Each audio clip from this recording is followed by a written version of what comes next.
adanya ketidaksesuaian yang memang hari ini kita sama-sama ketahui. Yang pertama itu adalah aplikasi Sirekap utama atau admin, atau yang dalam kata lain yang mengendalikan secara keseluruhan, atau yang inti ini atau pengendali ini, itu mohon izin itu dipegang oleh Ketua PPK saya, Bang Muhammad Lukman. Aplikasi itu bisa melakukan yang namanya scourcing. Scourcing itu adalah fitur untuk melakukan penghentian ketika memang pelaksanaan pleno ini sudah selesai.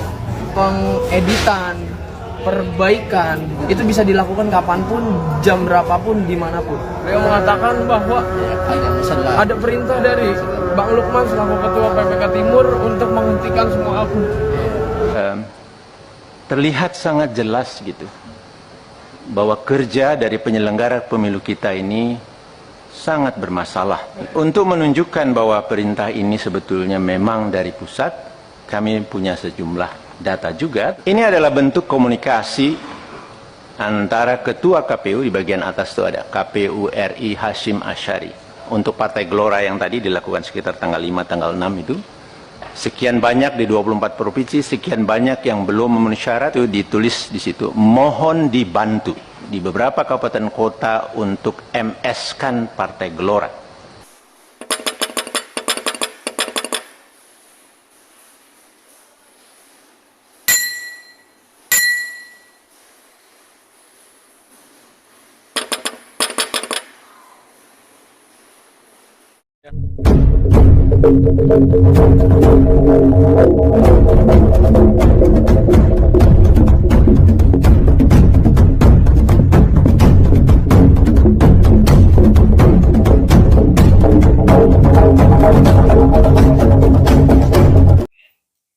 Bismillahirrahmanirrahim. Assalamualaikum warahmatullahi wabarakatuh. Saya Edi Mulyadi dari FNN, Forum News Network Bang Edi Channel.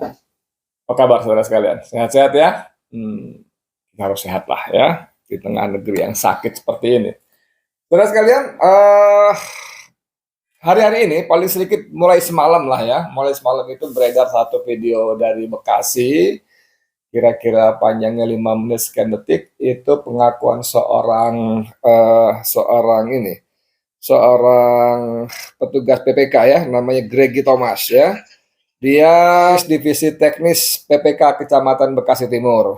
Jadi dalam video yang lumayan panjang ini, 5 menit 27 detik ini, dia mengaku ada permainan pengubahan data-data yang diupload ya setelah sidang pleno di kecamatan, PPK kecamatan, panitia pemungutan kecamatannya, dan itu semua atas perintah langsung Ketua PPK kecamatan. Anak muda Gregi Thomas ini menjelaskan secara detail modusnya, tahapannya, dan dia bilang ada dua macam akun Sirekap ya, satu akun admin dipegang oleh para petugas PPK, dan satu bukan admin ya, istilahnya operator ya. Lalu satu lagi akun admin yang dipegang khusus oleh Ketua PPK yang nanti ternyata berguna untuk melakukan editing, penambahan, pengurangan dan sebagainya, dan itu bisa dilakukan kapan saja, dari mana saja. Saudara sekalian, tentang kapan saja dan dari mana saja ini, saya teringat wawancara saya dengan Ketua Tim IT Direktorat Pemenangan dan Pengawalan Suara Timnas Amin, yaitu Agus Maksum. Dia dari awal mempersoalkan tentang Sirekap, sistem informasi rekapitulasi suara yang KPU punya, dan dia melihat ada pintu-pintu lubang-lubang yang bisa dikendalikan dari luar. Dan menurut dia sebuah sistem IT yang andal minimal harus memenuhi persyaratan keamanan tertentu, misalnya tentang editing, pengubahan, penambahan, pengurangan dan sebagainya. Itu hanya bisa dilakukan oleh orang yang sangat tertentu ya.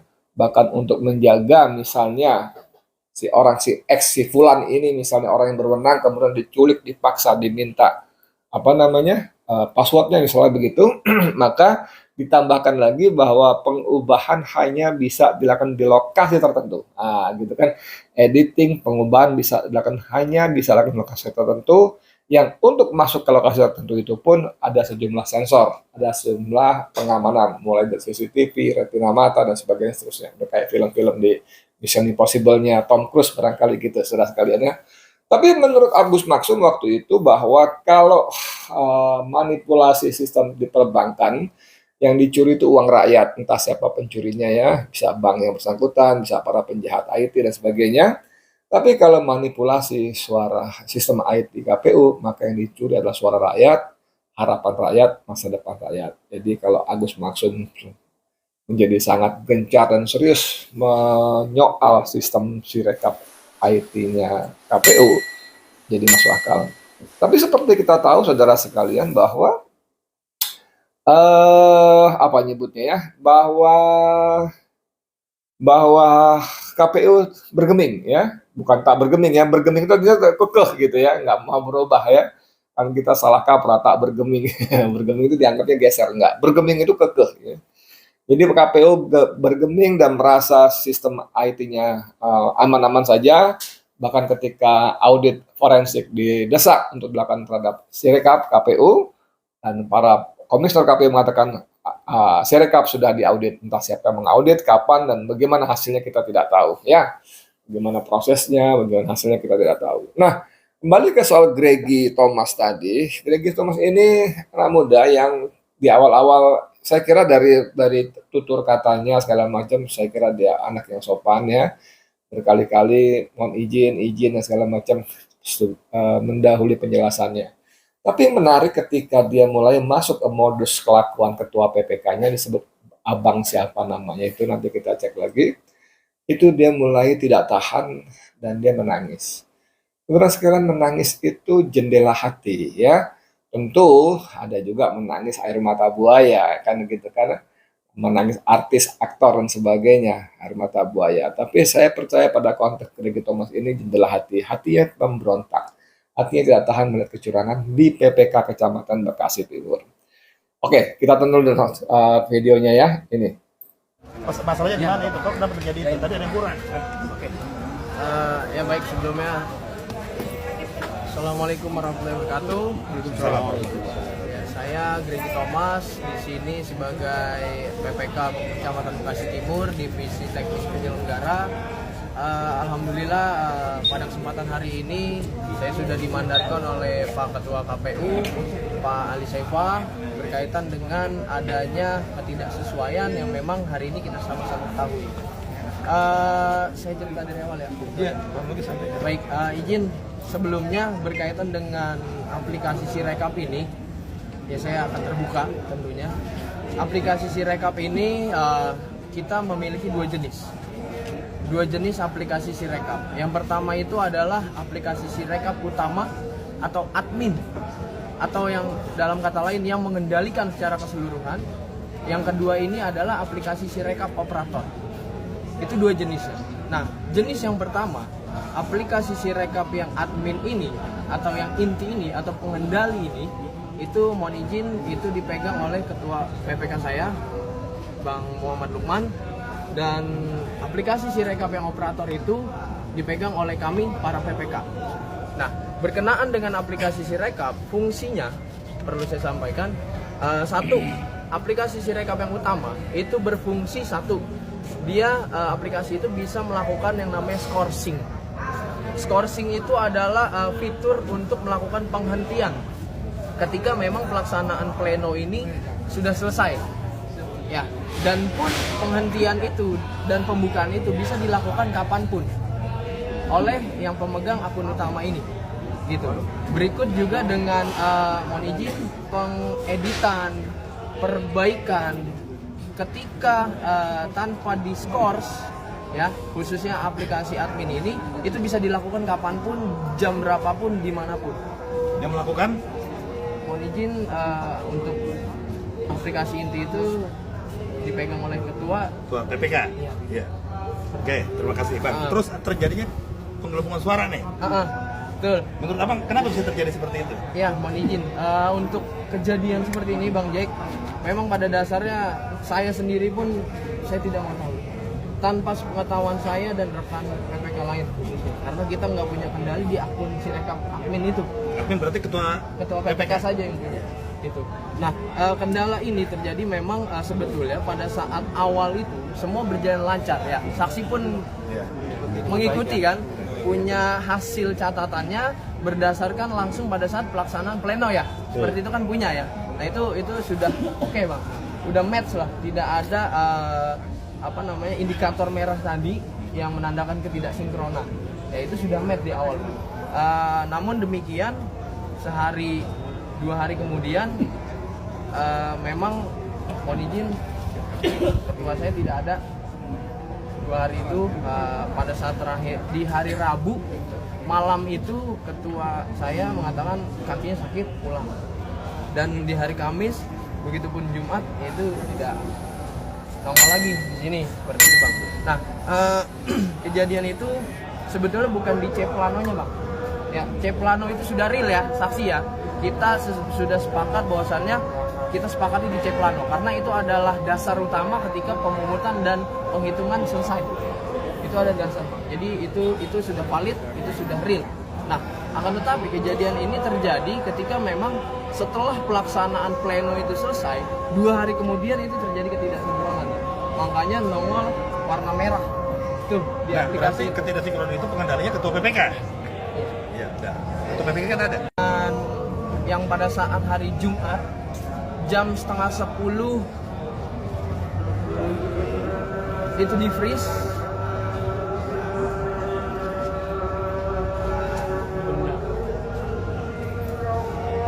Itu di luar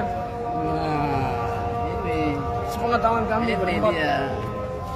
Saya telepon KPU khususnya staf teknis Bang Hilmi. Beliau mengatakan bahwa ada perintah dari Bang Lukman selaku Ketua PPK Timur untuk menghentikan semua akun. Polisi juga kaget. Padahal pada hari itu saya ngurusin Bekasi Jaya. Ada laporan dari salah satu caleg PKS bahwa ada maladministrasi di Bekasi Jaya. Saya ngurus ke Bawaslu serta dengan komisioner Bang Erwin. Saya dapat kabar itu juga kaget. Iya. Terima kasih. Terima kasih. Terima kasih. Jadi kalau di Kecamatan Bekasi Timur terjadi hal seperti itu, maka sangat tidak mustahil hal serupa terjadi di banyak kecamatan lain di seluruh Indonesia. Paling sedikit bukan kata saya. Kalau Anda tonton simak videonya Haidar Gumai ya dari Kawal Pemilu atau apalah gitu ya, koalisi pemantau dan pengawal pemilu atau apa, Haidar Gumai itu memang dari zaman dulu fokus pada soal-soal seperti ini. Kalau nggak salah dia juga pernah menjadi komisioner KPU ya. Ketika dia raker dengan Komisi 2, bukan rapat dengar pendapat dengan Komisi 2 DPR, dia memaparkan bagaimana terjadi komunikasi antara KPU pusat dengan KPU provinsi. Perintah-perintah. Bahkan dia bukan cuma memaparkan, dia menunjukkan slide ya, foto-foto, screenshot komunikasi WA antara para pejabat KPU pusat dengan KPU provinsi. Bagaimana ada instruksi untuk meloloskan Gelora misalnya ya, partai Gelora partainya siapa namanya, Fahri Hamzah ya, Anda paham kan? Jadi kenapa Fahri Hamzah bersuara seperti itu, ternyata memang menjadi bagian tugas dia untuk agar partainya bisa memperoleh suara yang signifikan, lolos ke Senayan gitu ya. Kemudian juga ada dari paparan Haidar Gumai itu upaya gerilya dari KPU pusat yang disebutnya perintah istana untuk tidak meloloskan atau mengganggu partai umat, PTU disebutnya oleh Haidar Gumai. Bagaimana ada instruksi untuk membantai partai-partai lain kecuali partai U, nah, gitu kan? Saya nggak tahu partai-partai lain apa semua partai, apa partai tertentu saja kecuali partai U, partai umat. Jadi kita lihat ini potongan videonya Haidar Gumai di depan DPR Komisi 2. Silakan. Berlanjut dan yang diarahkan atau istilah mereka itu diinstruksikan adalah seluruh partai politik kecuali partai ada diistilahkan kecuali partai U. Ya. Dalam satu komunikasi itu kepala biro yang tadi saya sebutkan menyatakan demikian. Jadi kita supaya lancar, partai-partai yang selama ini kita coba bantu, kita teruskan, kecuali Partai U disebutkan. Nah, jadi Bapak dan Ibu sekalian, terlihat sangat jelas gitu bahwa kerja dari penyelenggara pemilu kita ini sangat bermasalah gitu. Nah, kemudian untuk menunjukkan bahwa perintah ini sebetulnya memang dari pusat, kami punya sejumlah data juga, tetapi sekadar untuk menunjukkan sedikit saja di sini, tolong diperlihatkan slide yang ada screenshot. Nah, ini dia. Ini adalah bentuk komunikasi antara Ketua KPU, di bagian atas itu ada KPU RI Hashim Asyari, ya, dengan anggota KPU Provinsi. Dan ini secara grup maupun secara orang per orang dilakukan. Dan ini ke salah satu orang. Itu memuat, ini adalah untuk Partai Gelora yang tadi dilakukan sekitar tanggal 5, tanggal 6 itu. Sekian banyak di 24 provinsi, sekian banyak yang belum memenuhi syarat, maka itulah.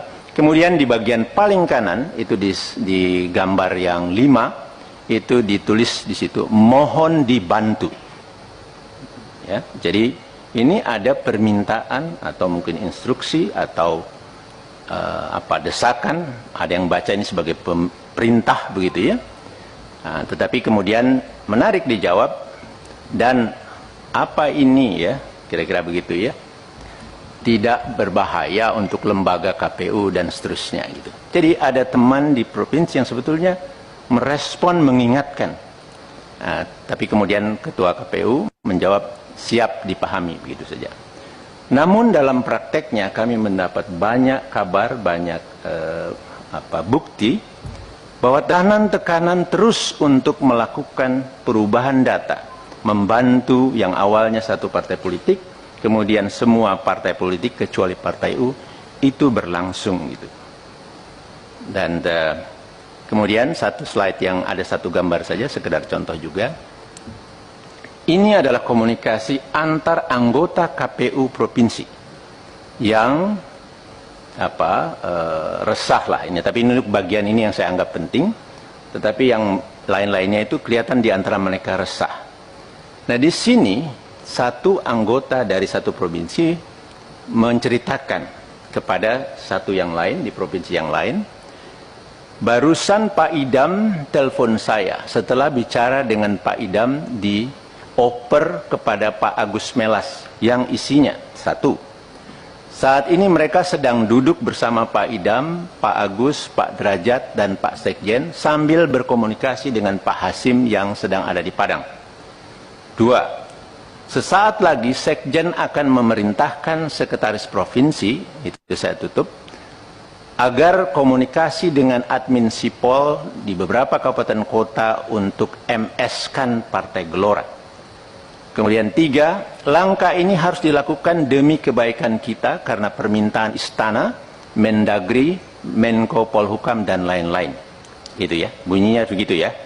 Persisnya saya tidak tahu, nanti mudah-mudahan Pak Doli dan kawan-kawan bisa mengeceknya. Gimana, saudara? Jadi nggak bisa tidak bahwa inilah bagian dari TSM, terstruktur, sistematis, dan masif. Nggak mungkin seorang PPK Kecamatan Bekasi Timur berani seperti itu kalau dia tidak mendapat arahan, perintah dari KPU Kabupaten Kota Bekasi, saya nggak tahu ya. Lalu nggak mungkin juga kalau nggak dapat arahan dari provinsi dan seterusnya, sampai nggak mungkin kalau nggak ada instruksi dari KPU pusat. Jadi ini benar-benar penjahat, saudara. Jahat sekali, dan mereka betul-betul menghalalkan segala cara untuk memenangkan pasangan 02, Prabowo Gibran. Nah, kalau kemenangan diperoleh dengan cara yang sangat brutal seperti ini, curang, menghalalkan segala cara, ya, menggeser alokasi APBN untuk bansos, menggelontorkan bansos tidak pada waktunya, kumpulkan semua untuk mengguyur, membeli suara rakyat dan sebagainya, belum lagi dimulai dari MK yang meloloskan Gibran, begitu A sampai Z, dari ujung ke ujung, hulu hilir, curang seperti itu. Saya membayangkan entah apa yang terjadi ketika berdasarkan angka yang dikumpulkan pada tanggal 20 Maret atau lebih cepat, KPU mengumumkan pemenang adalah Prabowo Gibran. Karena angkanya sudah 58%. Jadi di setting Anies 24, Prabowo Gibran 58, kemudian si Ganjar Mahfud 16%. Saya nggak bisa bayangkan ya, dan bukti-bukti kecurangan yang semakin terungkap, terbuka, siapapun mulai boleh bicara, menyatakan penolakan, menyatakan apalagi ya penolakan lawan terhadap pemilu curang, kemudian diumumkan 02. Yang pasti, saya merasa hampir pasti akan diumumkan 02 menang, dan Jokowi pasti sudah mengerahkan sejumlah aparat keamanan untuk mengamankan pengumuman KPU. Saya nggak tahu rakyat Indonesia mau apa, terutama orang-orang yang merasa suaranya dicuri, orang-orang yang merasa pemilu telah dikangkangi kepentingan politik dinasti, dan sebagainya. Nggak tahu apakah ya sudah menerima saja, apakah marah-marah di medsos saja, di grup-grup WA saja, maki-maki saja, atau nggak tahu. Tapi kalau menurut penjelasan Sunarko, Mayor Jenderal Purnawirawan, ketika habis aksi 1 Maret kemarin di depan gedung DPR, saya sempat bikin podcast juga, Mas Sunarko memastikan rakyat akan marah. Dan marah seperti apa kita nggak tahu. Saudara sekalian, demikian saya kembali ingin mengajak kita semua berdoa kepada Allah, agar Allah menolong kita. Allah menolong kita yang berjuang, kita yang berusaha menegakkan kebenaran, melawan kezaliman, menolong menyelamatkan Indonesia, rakyat Indonesia, masa depan Indonesia dari kehancuran yang lebih fatal, dari penguasaan orang-orang jahat, orang-orang laknat, orang-orang bejat, orang-orang yang menghalalkan segala cara untuk kepentingan ekonomi dan politiknya. Amin ya rabbal alamin. Saya Edi Mulyadi untuk FNN, untuk Indonesia lebih baik. Assalamualaikum warahmatullahi wabarakatuh.